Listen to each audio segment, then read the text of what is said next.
Big Ten Media Days at Big Ten Media Days, Lucas Oil Stadium, and Nebraska tight end Austin Allen with us. Austin, good to see you again. How's Indy treated you? How's the morning been? And what do you think of this stadium? This is where the Big Ten title game's at. Yeah. Thanks for having me. It was an early flight this morning. We left at 6 a.m. So it's treated me well so far. I mean, the hospitality's been great. Lucas Oil Stadium is huge, a lot bigger than I thought it was going to be. But it's a great experience to be there. So are you a coffee or a highly caffeinated soda morning guy? I got some sort of internal caffeine or something. I don't need any coffee or pop or anything. You're it. I'm it. I'm not a big coffee drinker. I haven't drank a pop since 2011. So I just don't like pop, I guess. No, that's okay. More for me, man. That's all right. That's all right. Well, what are your feelings, thoughts here on the upcoming season here for Nebraska, specifically your room? You're a senior. You've been in the offense a while, and obviously your height is a weapon. And what do you kind of see your role being? What do you want the role to be for you and the tight ends this year in with Coach Lubick in the offense? Yeah, I have high hopes for the season. But they, as an offense, I think we're taking on more of a role that we need to be player-led leaders. And in the summer, especially, it was more so, unless otherwise directed, we're going to lead this way. And if Frost thinks we're going to lead or thinks we need to do something different, we're going to do that. But I think we're taking over as an offense, individually holding our teammates accountable. And I think that's going to propel us in the right direction to come this fall. But I got high hopes for our tight end room. I mean, we've got just great leaders across the board. I mean, we have myself, Travis, Chris Hickman stepping up in the role that he's starting to become old in this offense and understand what we want to get accomplished. But it's nice to have leaders like Travis and Chris too, because that way Thomas Fidoni and Nate Borcher can see what our standard is, and they can hopefully take that someday and run with it when they're at their realm. But like I said, I got high hopes for the season. I think as a tight end room, we plan to excel. And I think Lubick's been chirping our ear off all summer about how he wants to give us the ball in different ways, which is good to hear the offense coordinator be saying to you. But things will be better. Austin Allen's with us.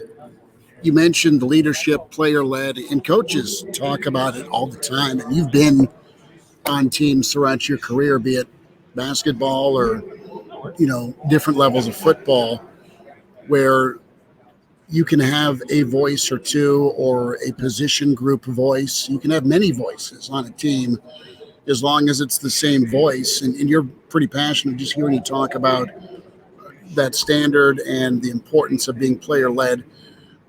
When it comes to getting buy-in from your mates, be it young or old, that's the key. Do you think that's gone well? What's the reception been like between you, with Stilly, some of the other guys, Deontay that's here? You got a lot of upperclassmen leadership that you guys want to be a part of the solution that turns the corner. And I think what's going to solve that is all this summer we're taking a leader or two from each position group across the whole team, and we're meeting with our unity council. We're meeting with Colonel, Brigadier, General, that's what it is, General Kofelt from he was in the U.S. Air Force, and he's giving us tips on how to be great leaders, how to lead your teammates, your brothers, and whatnot. But what's beneficial in my eyes to take leaders from each position group across the whole team is you're setting the same standard for everybody. That way, I don't have a different standard in Stilly's room, and Stilly doesn't have a different standard from Deontay's room. We're all on the same plane, and that way I can hold Damian Daniels accountable.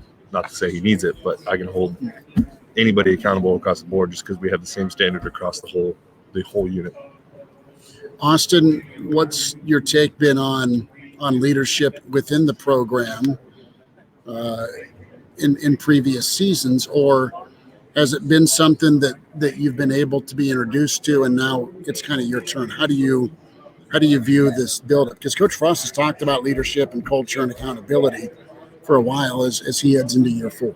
Yeah, I mean, he does say that all the time, and he's saying the right things. It gets to a point where it's not so much that he just keeps saying it, it's just so much that we need to listen to it and embrace it and actually follow through at the player level. I mean, like I said, in the summer, It was more so we're taking over as a team. This is our team as players, and we're going to treat it as such. I used the term before, like, unless otherwise directed, we're going to lead this way. And if Frost wants it done a different way, we'll listen to it. But this is going to be our team moving forward.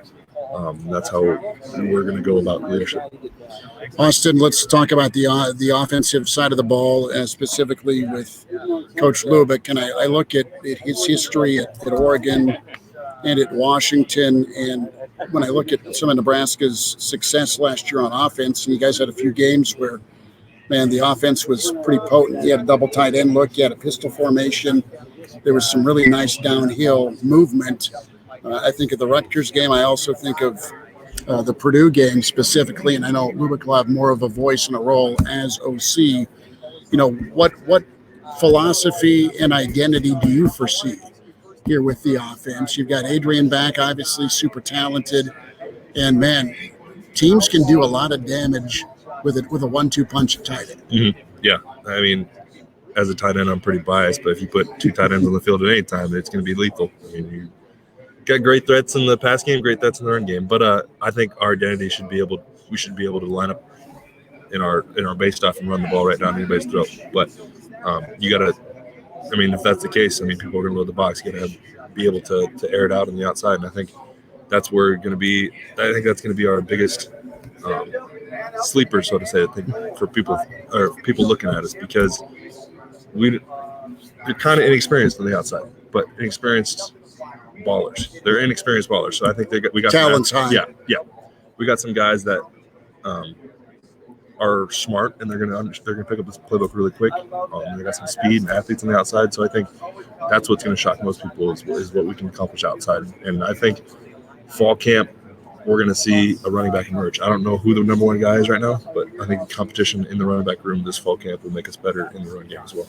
With the offensive line, how excited are you for that group? The guys have been there forever. It feels like, between Juergens and you've got an option and a race, obviously, for the other right guard spot. But your two tackles are young but super talented, and you'll line up next to either Turner or Benhart.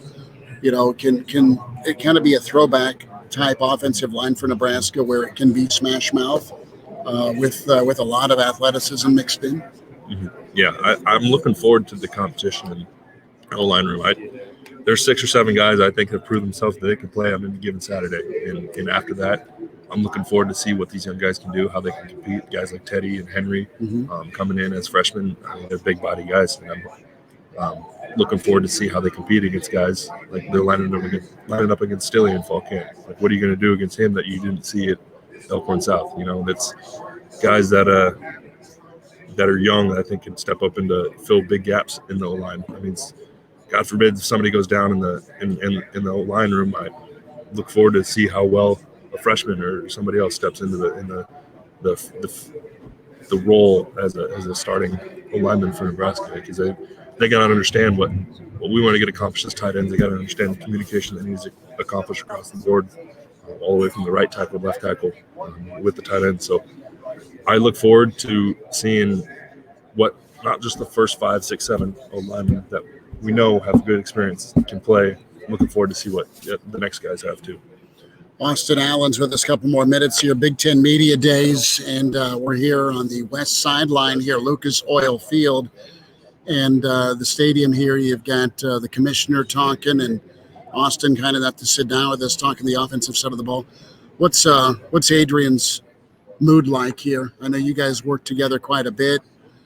There's those outside options. You mentioned the talent in the receiving room, but the old reliable tight end, right, is going to be open up the seam. And I think back to some big time games you've had under Coach Frost and how close you guys were to Ohio State. I think 3 years ago, you were in Columbus. Remember you as part of a double tight end package. You kind of ran a wheel route and popped Ohio State for about 40 yards. You know, what type of options does Adrian have with the passing game, and what can jump here for him? Do you think he's more comfortable going into this year? Last year, you know, it was kind of the ups and downs of, is he starting? All right, is he coming in? that whole drama. He's got the reins again this year. Yeah, I think that is, I will say, not knowing if you're going to be the guy on Saturday, on a Thursday before the game is very frustrating. But I think Adrian has grown as a leader as much as he's had in the last 4 years. I mean, he's very determined to be the best that he can be. I mean, he's lost 15, 20 pounds. He's trimmed down. He's speed. He's had the second fastest pro agility on the team. Like he's hungry and determined to be the best Adrian he can be. And hopefully he showcases that this year. And I think there'll be a little more weight off his shoulders. That, not to say that any of our other quarterbacks are pushing him for the race or pushing him for the starting job, but I think this year is going to allow him to kind of sit back and be the leader that he needs to be the athlete he needs to be for Nebraska to win. Because I think he's more than capable. He's a great leader and an athlete. He's going to showcase that this year. Is it fair to say that there was some doubt with him? I'm not trying to get you to speak for him, but just, you know it as a player. You don't know if the unknown is hard. You want to be able to control things, but if it's out of your control, he handled it phenomenally with his attitude and being a stand-up team guy when it wasn't his turn, and he stayed ready. But that's got to jack with your confidence a little bit if you lose your job. Yeah, I think I can speak for him a little bit. He's made it known to us that he hadn't played his best the last 2 years. I mean, his freshman year, he came out involved, and he's made it known that he's made some mistakes his sophomore and junior year, and he's here to fix them. And this summer, he's been more vocal as he's ever been.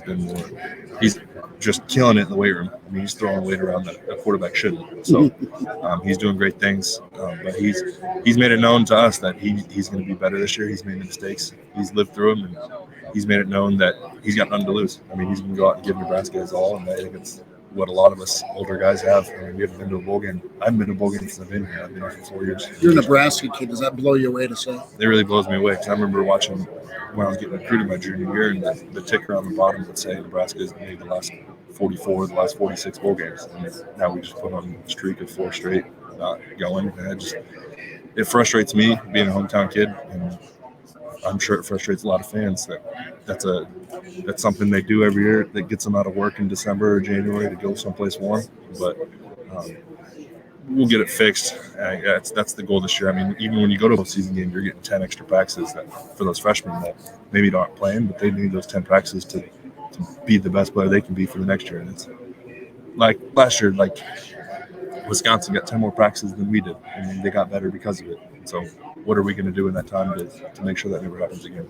Austin Outland, tight end, hometown Nebraska kid here at Big Ten Media Days. Austin, we'll see you throughout the season. Appreciate your time, man. Thank you. Thank you for having me.